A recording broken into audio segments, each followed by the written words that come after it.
Satisfied ba kita? Very satisfied. Sabihin mo lang sa akin pag wala ka ng allowance, ha? Sige po, sir. Ano ba nangyayari sa'yo? Butis ka ba? Ano, Lyra? Sagutin mo nga ako? Ma, sorry po. Hindi ako nakinig sa inyo.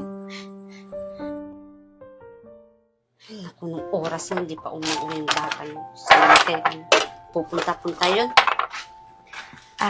Ma, magandang hapon po. Oh, anong oras na? Magagabi na. Bakit ngayon ka lang? May project po kasi kaming ginawa, ma eh. Ikaw na bata ka, baka nagbo-boyfriend ka na ha? At nagkikita kayo ng patago. Sinasabi ko sa'yo ha. Hindi po, ma. Sorry po. Sige po, pasok na muna ako. Magpapahinga na ako eh. Nakakain ka na ba?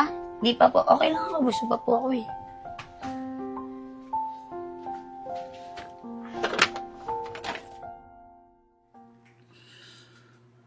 Alam mo, Dayan, di talaga ako naghihinayang na pinasak kita sa subject ko. Siyempre naman, sir. Satisfied ba kita? Very satisfied. Sabihin mo lang sa akin pag wala ka ng allowance, ha? Sige po, sir. Salamat po, uuwi na po ako. Baka hinahanap na pa ako ni mama eh. O siya, sige. Hatid na kita. Tara na. Baka po makita tayo ni mama. Hindi yan, tatago na lang tayo. Sige na. Sige po.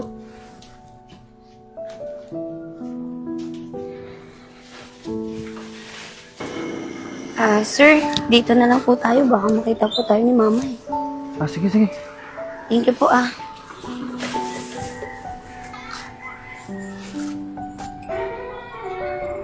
Si Lyra yun. Bye-bye. Ay po, sir.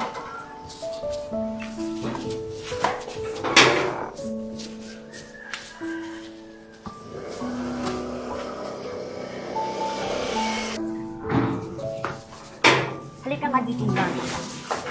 Bakit magkasama kayo ng professor mo? Hinatid niya lang naman po ako, ma. Ikaw na bata ka. May namamagitan ba sa inyong dalawa, ha? Opo, boyfriend ko po siya. Nag-iisip ka ba, Lyra? Ang tanda-tanda na ng prof mo. Wala akong pake, ma. Ang importante, nabibigyan niya ako ng pera. Tsaka, nabibigyan niya yung mga gusto ko. Di katulad mo. Bina.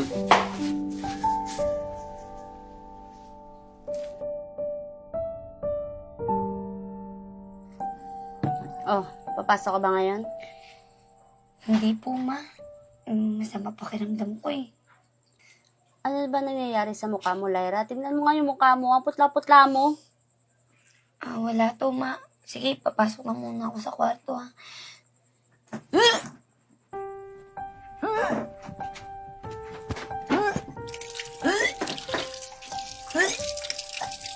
Ano ba nangyayari sa'yo? Butis ka ba? Ano, Lyra? Sagutin mo nga ako? Ma, sorry po. Hindi ako nakinig sa inyo. Diyos niyo. Hindi ka kasi nag-iisip ng matino. Sinong nakabuntis sa'yo? Yung professor mo? Ha? Opo, ma. Sorry po. Bobo mo talagang bata ka. Alam mo, nasilaw ka talaga sa pera.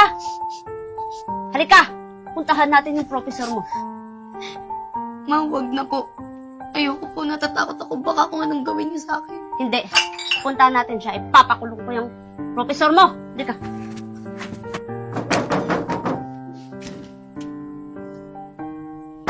Sino yan? Sandali. Sandali.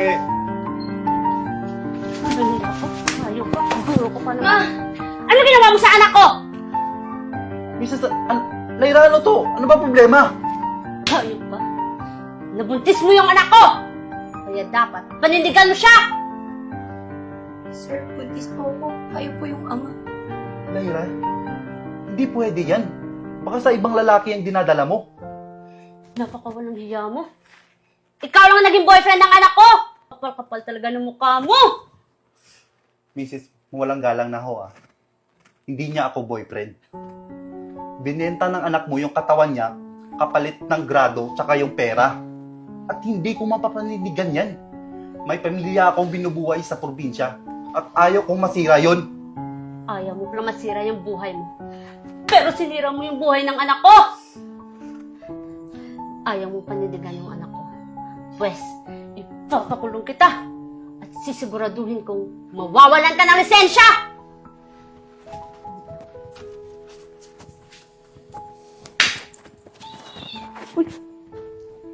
Buisit na buhay to. Yung mama na buko din. 3, 2, 1. Walang nila ka, no? Sa puta. Very satisfied. Ayaw mo panindigan yung anak ko, ah. Pwes.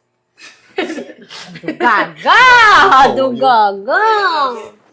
Ayaw mo. Ayaw mo panindigan nyo. Okay. 3, 2, 1. Action.